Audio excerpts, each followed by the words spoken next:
శకునం చెప్పే బల్లి కుడితిలో పడి చనిపోయిందట. ఇదే పరిస్థితి టీమిండియా కెప్టెన్ రోహిత్ శర్మకు ఎదురైనట్టు కనిపిస్తుంది. ఎందుకంటే కెప్టెన్ రోహిత్ శర్మ ఆడుతున్న ఆట అలా ఉంది. మరి వరుస వైఫల్యాలు, దారుణమైన విమర్శలు, నెట్టింట విపరీతమైన ట్రోలింగ్ జరుగుతున్నా అతడు ఏమాత్రం మారటం లేదు. అతడి ఆట తీరు అంతకంటే మారటం లేదు.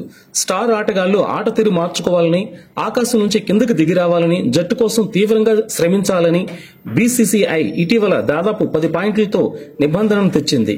దీంతో స్టార్ ఆటగాళ్లు మొత్తం రంజీ బాట పట్టారు. రోహిత్ శర్మ నుంచి మొదలు పెడితే విరాట్ కోహ్లీ వరకు అందరూ దేశవాళీ క్రికెట్ ఆడుతున్నారు. అయితే దేశవాళీ క్రికెట్ లోనూ కొంతమంది ఆటగాళ్ల తీరు మారటం లేదని ఆరోపణలు వినవస్తున్నాయి. అందులో టీమిండియా కెప్టెన్ రోహిత్ శర్మ ముందు వరుసలో ఉన్నట్టు కనిపిస్తుంది. ప్రస్తుతం అతను ముంబై జట్టుకు ఆడుతున్నాడు. ముంబై జట్టు కాశ్మీర్ తో తలపడుతుంది. అయితే ఈ మ్యాచ్ లో ముంబై జట్టు ముందు బ్యాటింగ్ చేసింది. రోహిత్ శర్మ దాదాపుగా చాలా సంవత్సరాల తర్వాత రంజీ క్రికెట్ ఆడుతున్న నేపథ్యంలో అందరి దృష్టి మొత్తం అతనిపై ఉంది. అతడు కూడా అందరి అంచనాలకు తగ్గట్టుగానే రాణిస్తాడని అభిమానులు ఊహించారు. అభిమానులు ఊహించింది ఒకటైతే రోహిత్ శర్మ చేసింది మరొకటి.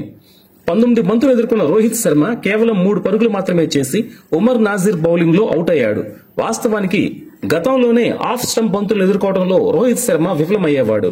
అయితే రోహిత్ ఆఫ్ స్టంప్ బంతులను ఇటీవల ధైర్యంగా ఎదుర్కొన్నాడు.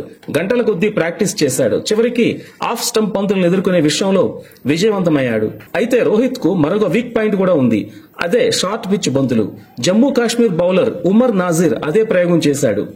ఉమర్ నాజిర్ షార్ట్ పిచ్ బంతులు వేయడంతో రోహిత్ శర్మ కాస్త తడబడ్డాడు. అయితే నాజిర్ పదే అదే బంతులు వేయడంతో అసహనానికి గురైన రోహిత్ ఈసారి ఆ బంతిని అనవసరంగా టచ్ చేశాడు. దీంతో గాల్లోకి ఎగిరిన ఆ బంతిని ఫీల్డర్ అమాంతంగా పట్టేశాడు. రోహిత్ శర్మ నిరాశతో మైదానాన్ని వీడాడు.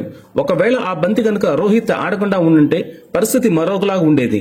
ఇటీవల కాలంలో రోహిత్ తన వైఫల్యాలను ఎదుర్కోవడానికి ఏమాత్రం ప్రయత్నం చేయటం లేదు. చివరికి అతడి దారుణమైన ఆట తీరును తట్టుకోలేక team India management Border Gavaskar trophy Sydney టెస్టుకు దూరం పెట్టింది. అయినప్పటికీ అతనిలో ఏమాత్రం మార్పు రావడం లేదు. చివరికి ఒక అనామక ఆటగాడిగా షాట్లు ఆడుతూ అనామక బౌలర్ల చేతిలో అవుట్ అవుతున్నాడు. రంజీలోనూ ఇదే ఆట తీరు ప్రదర్శిస్తున్న నేపథ్యంలో టెస్టు జట్లు అతనికి కెప్టెన్సీ అవకాశం ఇస్తారా లేదా అనే ప్రశ్నలకు సమాధానం లభించాల్సి ఉంది.